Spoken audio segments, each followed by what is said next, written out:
बिस्मिल्लाहिर्रहमानिर्रहीम। आप देख रहे हैं इस्लामाबाद टीवी और मैं हूं नवीद बिलावल। नाज़रीन, पाकिस्तान में पिछले 3-4 दिनों में तकरीबन जो पेट्रोलियम की कीमतें हैं वो 16 से 17 रुपए बढ़ चुकी हैं और पाकिस्तान में अपोजिशन नाम की कोई चीज़ ही नहीं है। पाकिस्तान के लोगों की बदकिस्मती ये है कि कोई कथारसिस होता है, कोई आपकी जगह पे बात कर रहा होता है, कोई आपकी जगह पे बोलता है, आपको तसल्ली होती है कि आपके हिस्से का काम कोई और कर रहा है और आपके हक में कोई बोल रहा है। लेकिन पाकिस्तान तहरीक इंसाफ, जो कि इमरान खान की पार्टी, जिस पार्टी का लीडर जेल के अंदर है और एक नाहक कैद काट रहा है, लेकिन उसके जो इस वक्त नुमाइंदगान हैं वो इतने निकम्मे, इतने बेकार कि एक तरफ एक शख्स कैद तन्हाई में है, दूसरी जानिब जो नॉर्मल अपोजिशन है, जो उसकी रिवायात हैं, जो उनकी जिम्मेदारियां हैं, वो भी ये लोग नहीं निभा सकते। और पेट्रोलियम मसनूआत की कीमतों में जो इजाफा है और ख़ास तौर पे जो जंग है, आज रेड सी के ऊपर भी ईरान ने महाज खोल दिया है और ईरान इस जंग को हर लिहाज से एक्सपेंसिव करने की कोशिश कर रहा है। ईरान चाहता है कि इसकी कीमत इतनी बढ़ जाए इसकी कीमत कि अमेरिका या उसके इत्तेहादी इस जंग के अंदर वो नुकसान उठाएं। और ख़ास तौर पे ये जो 18 फौजी हलाक हुए हैं और जिनमें से 4 ताबूत बराह रास्त पहुंचे हैं अमरीकी अड्डों के ऊपर। अमरीका में जब लैंड किया उस जहाज ने जिसके अंदर ताबूत थे, डोनाल्ड ट्रंप ने रिसीव किए, उनके साथियों ने अमरीकी चीखें हैं बाकायदा तौर पे। उर्दन के अंदर तो कल आपने चीखने चिहाड़ने की वीडियोस जो है वो बाकायदा तौर पे देखी, जब ईरानी मिसाइल वहां पे गिरने लगे थे तो किस तरीके से अमेरिकन वहां से भाग रहे थे। तो जो सूरत हाल है मशरक़ वुस्ता की, ये अभी पेट्रोल और बढ़ना है, ये डेली बेसिस के ऊपर बढ़ना है और ये 16-17 रुपए से होते होते होते ये 50-60 तक भी पहुंच जाएगा। लेकिन पाकिस्तान की बदकिस्मत अवाम कि उनका कथारसिस, उनकी जगह पे बात करने वाला कोई भी नहीं है। और पाकिस्तान के अंदर अपोजिशन क्या है, नूरा कुश्ती है। आप इस वक्त बिलावल भुट्टो और मरियम नवाज की लड़ाई देख रहे हैं जो कि कश्मीर के ऊपर है और एक दूसरे को ताने दे रहे हैं कि आपने तरक्की नहीं की, आपके बाप जो है वो 3 दफा वजीर आजम रहे और वो इनको ताने दे रहे हैं। लेकिन मसला यह है कि लोग अब एतमाद नहीं करते और लोगों को सबसे बड़ा प्रॉब्लम यह है कि लोग ये कहते हैं कि हमारे सामने क्यों भेड़ बकरियां आपने समझा हुआ है, हमें क्यों आपने समझा हुआ है कि हम इंसानों की कैटेगरी में नहीं है, जो आप बोलेंगे हम उसके ऊपर यकीन कर लेंगे। साथ में इस वक्त इंडिया से खबरें ये हैं कि इंडिया की सड़कों के ऊपर अवाम ही अवाम है और मोदी सरकार के खिलाफ नारेबाजी है। नसीरुद्दीन शाह, उनके जो फिल्म स्टार, और सलमान खान, वो भी मैदान में आए और उन्होंने बाकायदा तौर पे उस हक में बात की। पाकिस्तान में तो कोई ऐसा इंटेलेक्चुअल है नहीं, कोई एक्टर ऐसा नहीं है कि जिसके अंदर इतनी जरूरत हो कि सिचुएशन के ऊपर बात करे, लेकिन वहां पे लोग बोले हैं और इतने बड़े लोग जो है उन्होंने बात करनी शुरू की है। इसके ऊपर भी बात करेंगे। और साथ में जो सबसे इंपॉर्टेंट है इस वक्त वो ये है कि डोनाल्ड ट्रंप ने बाकायदा तौर पे सऊदीया से मुतालबा किया है कि अगर उसको न्यूक्लियर डील चाहिए, सिविल न्यूक्लियर डील, तो इब्राहिमिक एकॉर्ड जो है उसको वो तस्लीम कर ले, मंजूर कर ले।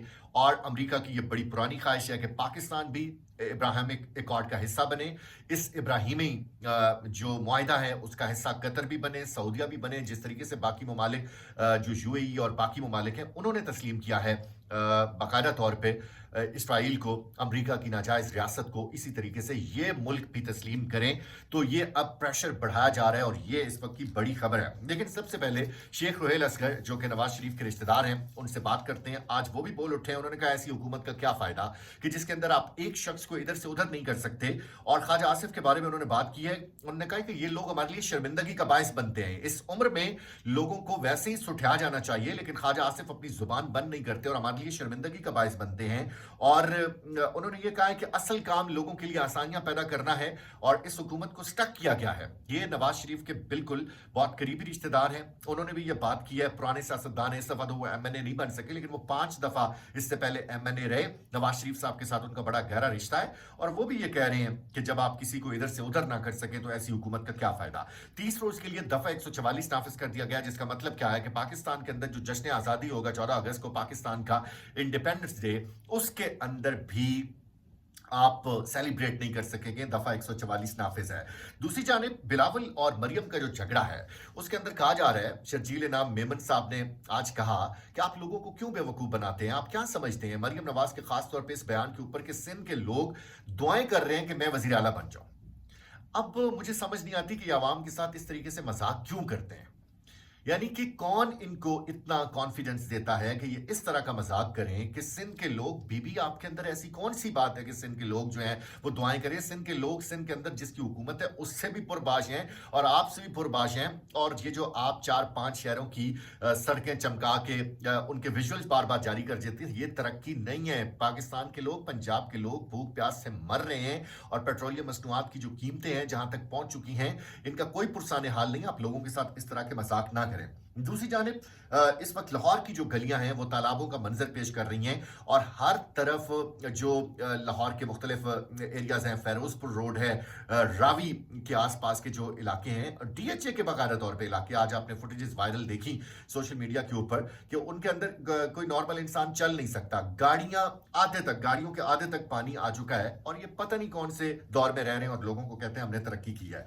मुनीसे जहांगीर, आसमा जहांगीर की बेटी, उनको भी आज ऑफ एयर कर दिया गया है। पाकिस्तान में आज़ादी सहाफत जो है उसका गला घोंटना वो तो काफ़ी अरसे से जारी है, लेकिन मुनीसे जहांगीर को जब ऑफ एयर किया गया तो हामिद मीर साहब का इसके ऊपर बड़ा दिलचस्प ट्वीट सामने आया। उन्होंने कहा, मुझे याद है कि आपकी जो वालदा है आसमा जहांगीर, पाकिस्तान की मारूफ कानूनदान, वो नहीं चाहती थी कि आप साफ़ी बने, वो चाहती थी कि आप एक अच्छी कानूनदान बने, लेकिन आपको शौक था।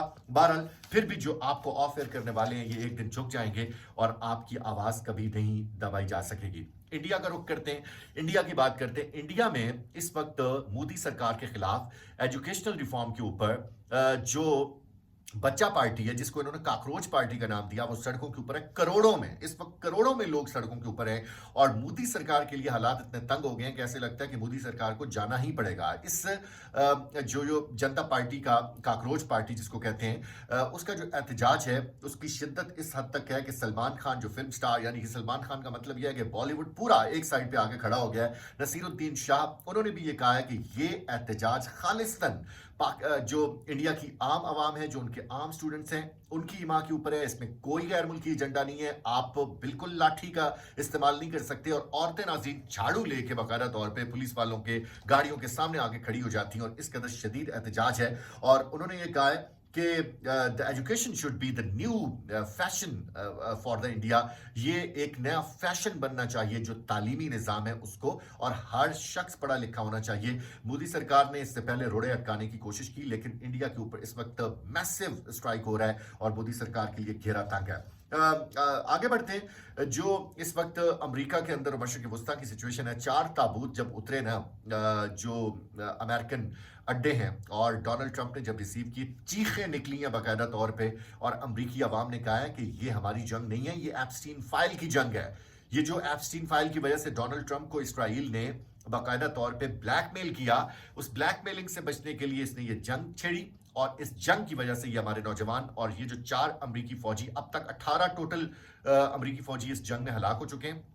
लेकिन ये जो 4 अमरीकी फौजी थे, इनकी उम्रें थी किसी की 21, किसी की 25, किसी की 27 साल।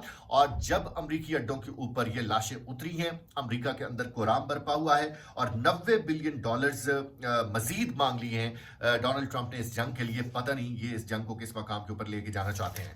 जो अलीमा खान ने 5 अगस्त का एहतजाज है उसके बारे में जो बात की है, उन्होंने कहा जी कि पाकिस्तान तहरीक इंसाफ के जो क़यादत है वो जो कुछ भी करेगी वो मेरे साथ मशवरा करके करेगी, और 5 अगस्त का जो प्लान है उसके अंदर इस वक्त पाकिस्तान तहरीक इंसाफ किसी भी 1 पेज के ऊपर नहीं है। शर्जील क्या नाम है, सोहेल आफरीदी, अली अमीन गंडापुर, और उसके साथ जो अभी ताज़ा तरीन इनकी झड़प हुई है, बेवकूफ़ ये इतने हैं कि ये मीडिया के ऊपर भी आके बता देते हैं। अभी इनके स्पोक्स पर्सन जो है वो मीडिया के ऊपर आके बता रहे हैं कि अभी हमारा जी झगड़ा चल रहा है। तो 5 अगस्त का एहतजाज क्या होगा? अलीमा खान ये कहती हैं कि डायरेक्शंस इनके पास इमरान खान की मौजूद हैं, ऑलरेडी काफ़ी अरसे से मौजूद हैं, और मुझे उम्मीद है कि ये कुछ ना कुछ करेंगे। अगर ये कुछ ना कुछ ना करेंगे तो हम खुद मैदान में आएंगे और हम बहनें जो है ये इस एहतजाज को लीड करेंगी, और फिर तमाम तर मामलात जो हैं वो पाकिस्तान तहरीक इंसाफ की जो दूसरी क़यादत है और पाकिस्तान तहरीक इंसाफ के जो कारकुनान हैं उनके साथ शेयर कर दिए जाएंगे। मिलते हैं अगले व्लॉग में।